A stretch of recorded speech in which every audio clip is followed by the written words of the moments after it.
नमस्कार, न्यूज़ तक में आपका स्वागत है। मैं हूं परमानंद रजक। राजनांदगांव लोकसभा संसदीय सीट के लिए जहां भाजपा ने मौजूदा सांसद को टिकट दी है और चुनाव मैदान में उतारा है, वहीं कांग्रेस ने पूर्व मुख्यमंत्री भूपेश बघेल को चुनाव मैदान में उतारा है।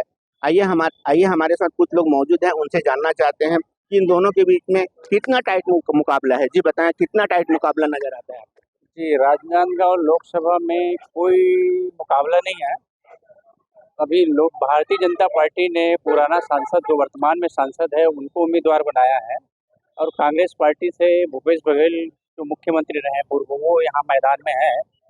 संतोष पांडे और भूपेश बघेल में कोई मुकाबला नहीं। भूपेश बघेल एक तरफा जीत रहे हैं।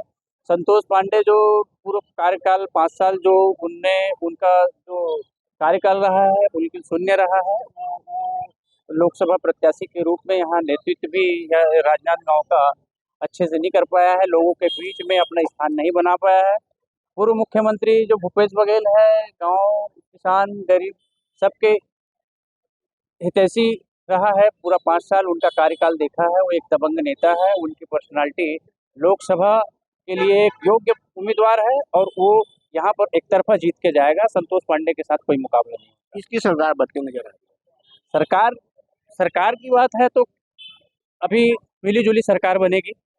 भारतीय जनता पार्टी जो नारा लगा रहे हैं 400 पार की स्थिति नहीं रहेगी। अभी छत्तीसगढ़ में भी यहाँ पर अच्छी स्थिति रहेगी। आधे से ज़्यादा सीट कांग्रेस जीत के आएगी। जी, दोनों के बीच मुकाबला है, कितना टाइट मुकाबला है? जी बताएं। नहीं, आप ये खाली भाजपा का एक प्रचार है कि मतलब जो है कि 300 मतलब 400 पार का जैसे माननीय मोदी जी दे रहे हैं, मगर छत्तीसगढ़ के अंदर जैसे भैया ने बताया कि कांग्रेस जो है आधी सीटों पे कांग्रेस है और भूपेश बघेल जी ने पीछे किसानों के लिए जितना किया है और शिक्षा के क्षेत्र में जो आत्मानंद स्कूल खोलवाए हैं उन्होंने, मतलब गरीब बच्चों के लिए इंग्लिश माध्यम स्कूल की जो स्थापना की है वो श्रेय उनको जाता है, भूपेश बघेल जी को। जी, संतोष पांडे ने यहाँ पर क्या काम करवाए हैं? यहाँ कुछ काम नहीं किया, 5 साल तो कहीं नहीं आए। मतलब एक दो जो उनके परिचित के यहाँ चले गए होंगे तो वो अलग है, मगर वैसे पब्लिक सोशल वर्क कहीं नहीं रहा उनका कि किसी कार्यक्रम में या उन्होंने कुछ उद्घाटन किया हो या गरीबों के लिए या बच्चों के लिए या विकलांगों के लिए या महिलाओं के संबंधित कुछ उन्होंने पार्लियामेंट में भी प्रश्न नहीं उठाया इस बारे में।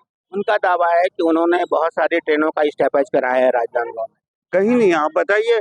मैं रोज यहाँ से रायपुर जाता हूँ नौकरी करने, तो यहाँ तो लोकल ट्रेन 3-3 घंटे 2-2 घंटे लेट रहती है जीडी, तो कैसे आप बता सकते हैं, बताइए। जी, आपको क्या नजर आता है, कितना दोनों के बीच में कितना मुकाबला टाइट नजर आता है?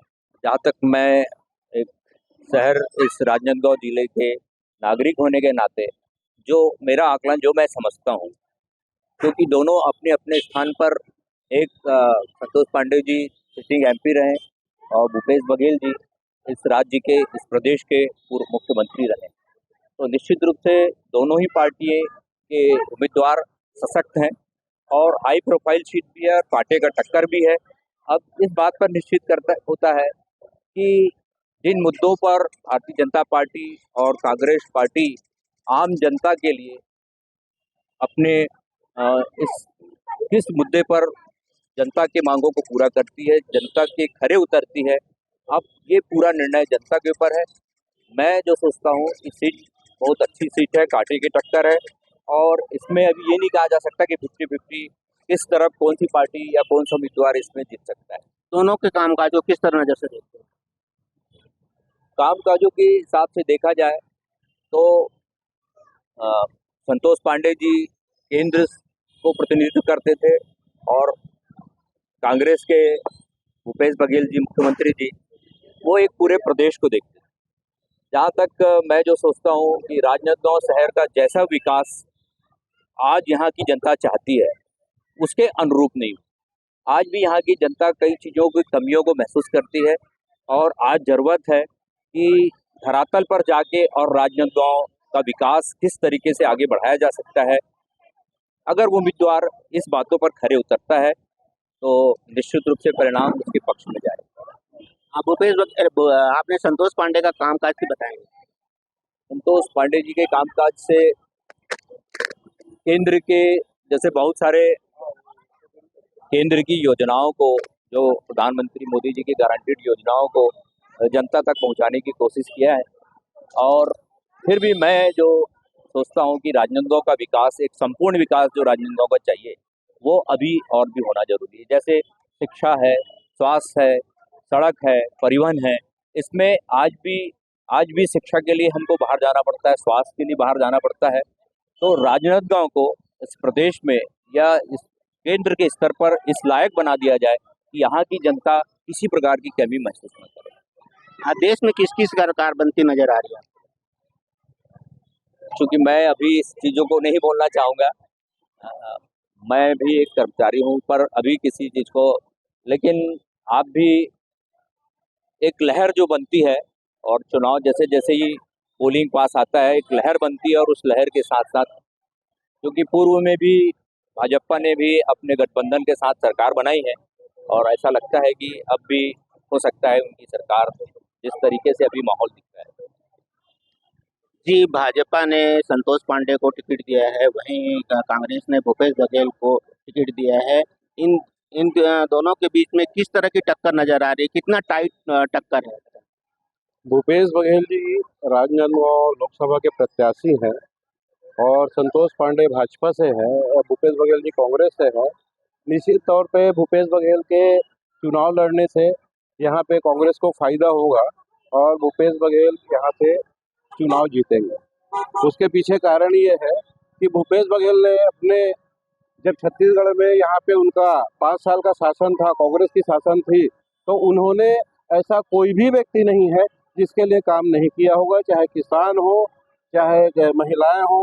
और उन्होंने छत्तीसगढ़ की संस्कृति को जिस तरीके से 5 साल में खान पान, छत्तीसगढ़ के खान पान, छत्तीसगढ़ के रहन सहन और छत्तीसगढ़ के वेशभूषा को, छत्तीसगढ़ के खेल कूद को जिस तरीके से प्रोत्साहित किया 5 साल तक, तो पूरा उम्मीद है कि छत्तीसगढ़ की जनता, खासतौर से राजनांदगांव लोकसभा की जनता बिल्कुल भूपेश बघेल को जिताएगी, ये तय है।